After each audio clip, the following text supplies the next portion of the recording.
Good morning, everybody, and welcome back to your Lunch Break Live. My name's Ivana. If you are new here, and if you're not, thank you for coming back. Today is Thursday, February the 25th, and it's been a really newsworthy week, but something that we haven't touched on this week, and maybe not at all this month, is the legislature. Now, we know that the Alabama Legislature is in session, and there's a couple of bills that are getting a lot of talk about this time around, but there's two in particular that always seem to be coming up in the legislature and also always seem to be big talking points. And those two are one, a lottery, and number two, medical marijuana.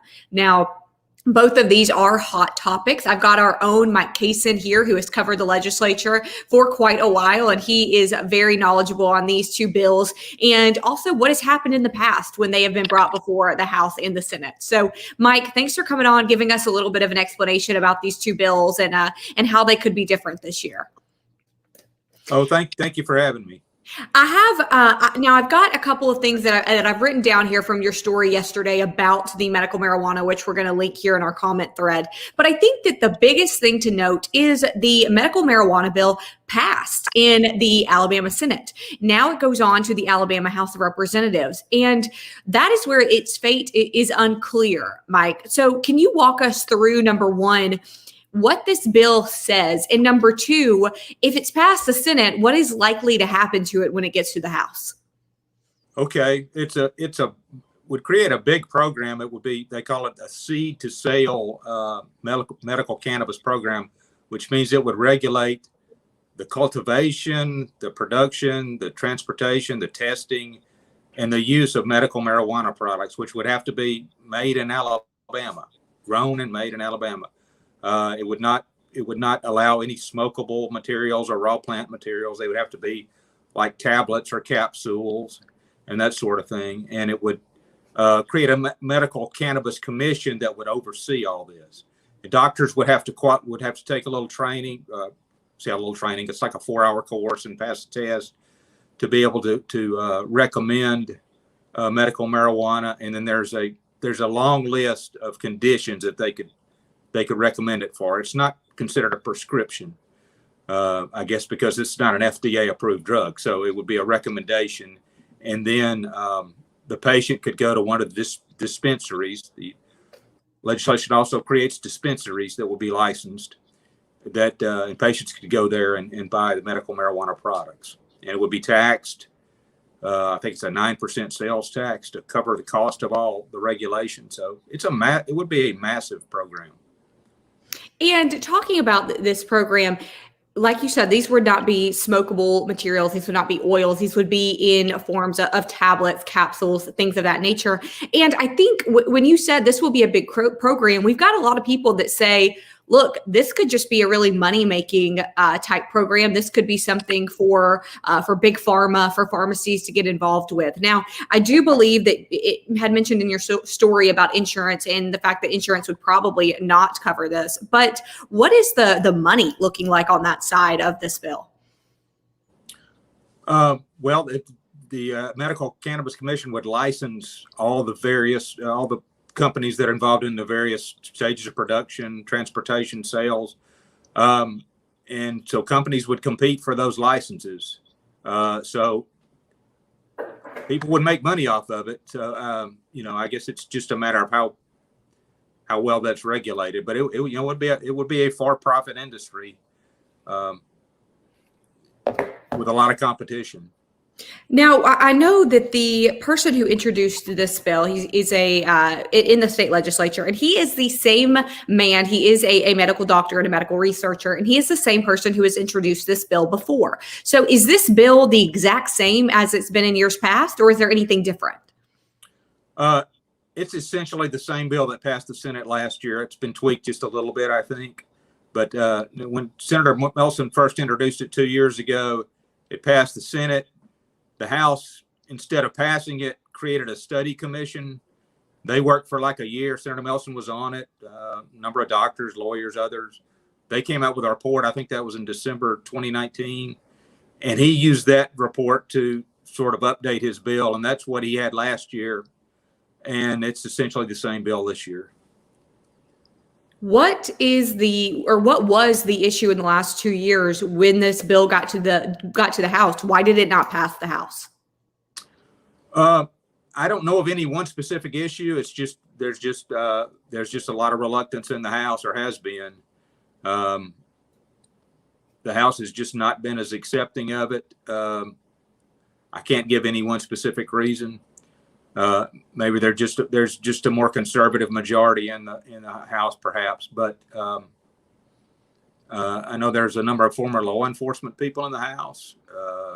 Speaker McCutcheon is a former police officer. I don't know if that's a factor. Senator Melson, I asked him that yesterday, and he said he didn't think that was the reason the bill had not passed the House. And he is optimistic. He thinks he has more support in the House this year because he thinks people are more familiar with medical marijuana and more familiar, and they know people, relatives, friends who could possibly benefit from it, and they know more about it. It's been around. 36 states have it now, so familiarity is going to help his case, he believes. Now, in this bill, it only took about 15 minutes for the Alabama Senate to pass it. And the bill is specifically to regulate the production, sales, and the use of medical marijuana, again, in a tablet or capsule form. But that language, I think, has some people a little bit bothered because they say, look, if you're going to pass it, why are we only doing it in these capsules, in these combined capsule and tablet, but in these tablets or capsules, et cetera? Was there any changes to this bill that only made it in those forms, or has the bill always been just for capsules, tablets? It's always been that, but it's a little bit broader than that. It's capsules, tablets, liquids, patches, suppositories. So there's like 10 different forms. You couldn't have anything smokable or vapable. You can't have an oil or liquid you would put in an inhaler. And you could not have any food product. You couldn't have cookies or anything that you eat with cannabis in it. But there's a lot of different forms that would be available.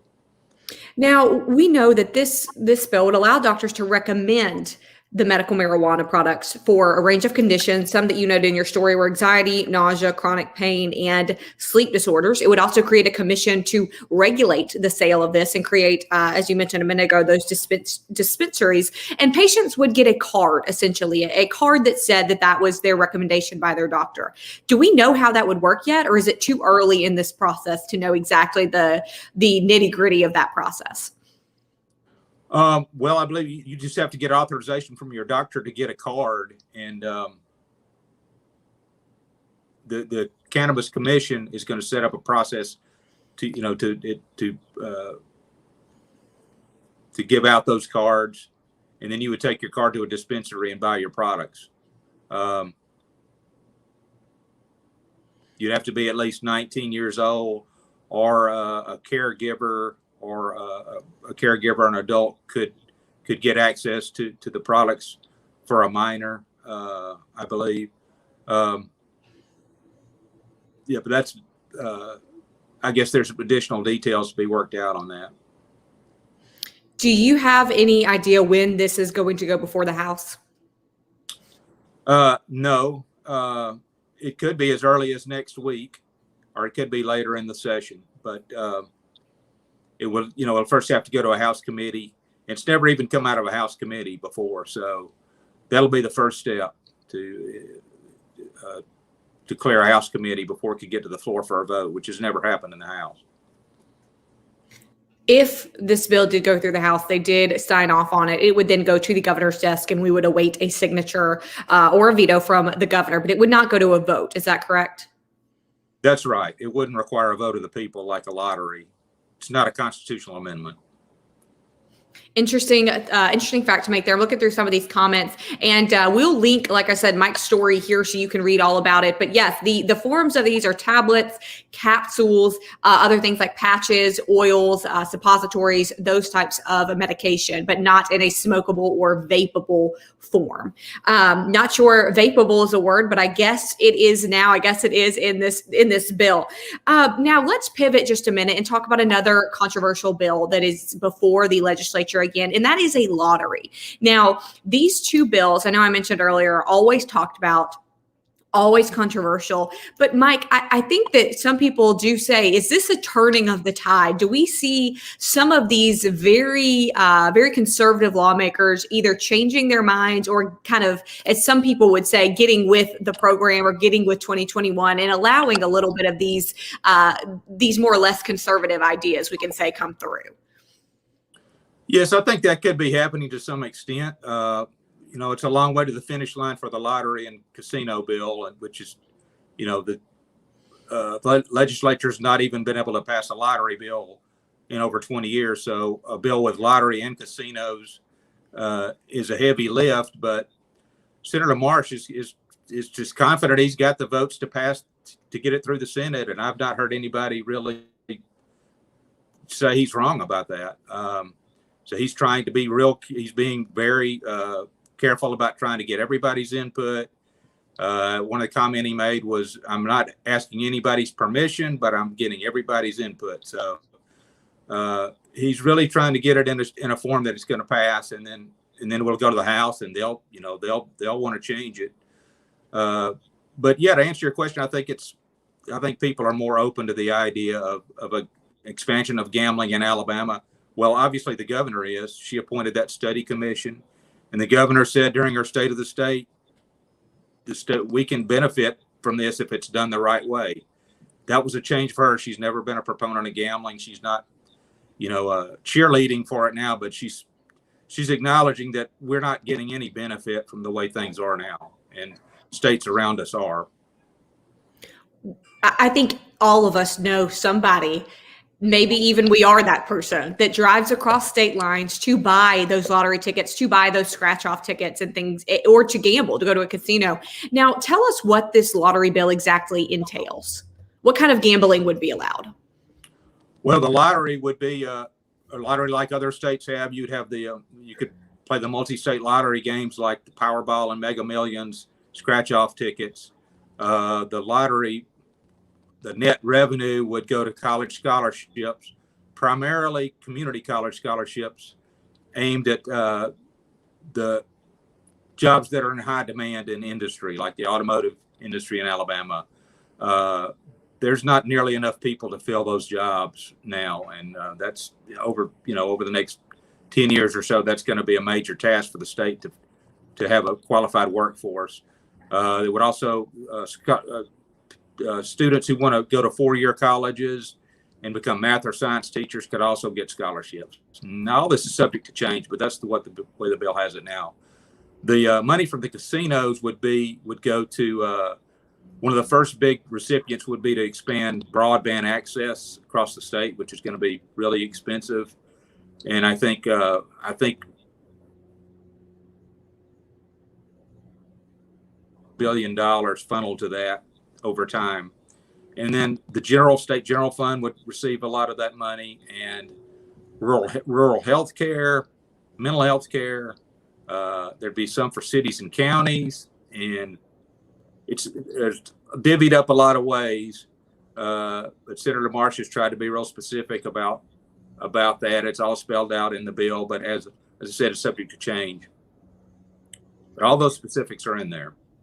Now, you talk about the lottery, about the different multi-state games and things of that nature. What about what kind of role do casinos play into this bill, and do they at all? And I do want to quickly say, I think we've lost your video, but we can hear you fine. So we're stuck on a little picture of you, but I just want everybody to know we do have your audio. So I'll let you talk about the casinos. Well, the bill as it written now would allow 5 casinos. There would be one at each of the state's Greyhound tracks, which are in Birmingham, Mobile, Greene County, and Macon County. And then there would be a 5th casino in Northeast Alabama, either in Jackson or DeKalb County. And that would be run by the Porch Band of Creek Indians. So that's 5 casinos. And then the plan encourages the governor to enter a compact with the Porch Band, where they could also have full-fledged casinos at the 3 resorts they have now, which are in Atmore, Wetumpka, and Montgomery, which now you can only play electronic bingo there. I think the state, if voters approve casino gambling, the state essentially has to enter a deal with the Porch Creeks to allow them to have that also. So in essence, the state would have 8 casinos, and including the 5 new ones. Senator Marsh, go ahead. Would those include table games? Yes, table games, blackjack, everything you think of that a casino has, roulette, slot machines. We all know somebody who loves to go to casinos, and I know that something that I've never been a real big gambler. I just am not that. I don't have that adrenaline in me to be okay with that. But I know that table games are something that people who do really advocate for casinos, do advocate for gambling, are very. They say, look, if you're going to have the slot machines, if you're going to have everything else, why not have the table games? So very interesting that this bill would allow that. Right. That's a big draw for your. I mean, that's. Although the study commission Governor Ivey appointed on gambling pointed out that the casinos make most of their money off the slot machines, but the tourists and the tourism factor and like as you said, the table games are a big attraction and big money maker too. Well, I know I had a grandmother who loved the slot machines, so those are a big draw for a lot of people. Quick question for you, Mike. A couple of people are asking about the insurance part of the medical marijuana bill. Now, we know, again, that's passed in the Senate, not gone through the House yet. It has not had much luck in the House over the past couple of years, but in the event it did have luck in the House and it did wind up on the governor's desk, what does the insurance part of this look like? There would be no requirement for insurance to cover medical marijuana products. So I guess that would be up to individual insurance companies, whatever coverage they wanted to provide. But there would be nothing to require them to do that.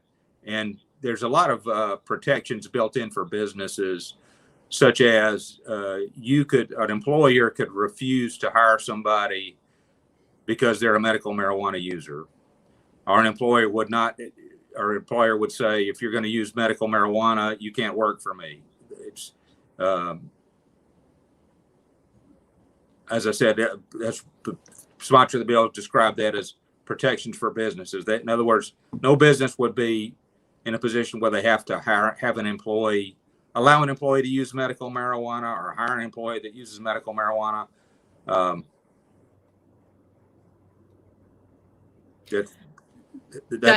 That was part of the bill. That is part of the bill.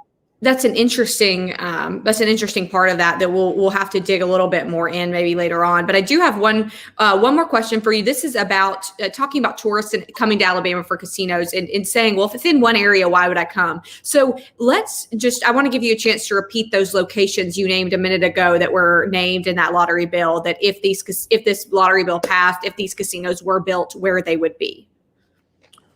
They would be at the state's 4 Greyhound tracks, which are in Birmingham, Mobile, Greene County, and Macon County. And the 5th would be in Northeast Alabama, either in Jackson or DeKalb County. The Senator Marsh said he was considering changing the bill to allow 7 casinos. That would be one in each congressional district.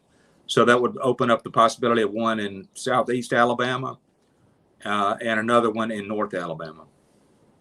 And can you tell us one more time where the money would go? We've got a lot of people saying, would that money go to education? The money from the casinos would not go to education. It would go to expansion of rural broadband, the state general fund, healthcare, rural healthcare, mental health care, and there's a lot of other places that would go. Cities and counties would get a small share. The money from the lottery would go to college scholarships. So it does go to education.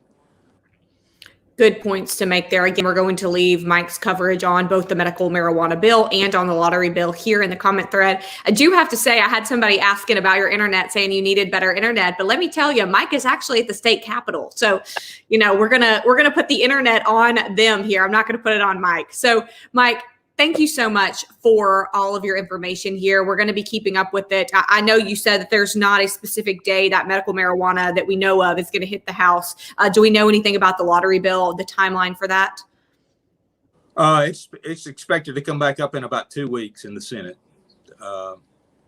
So middle of next month, it sounds like.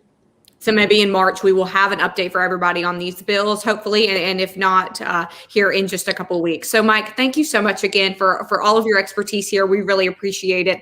Everybody, thank you for watching. Thank you for commenting. We'll see you tomorrow.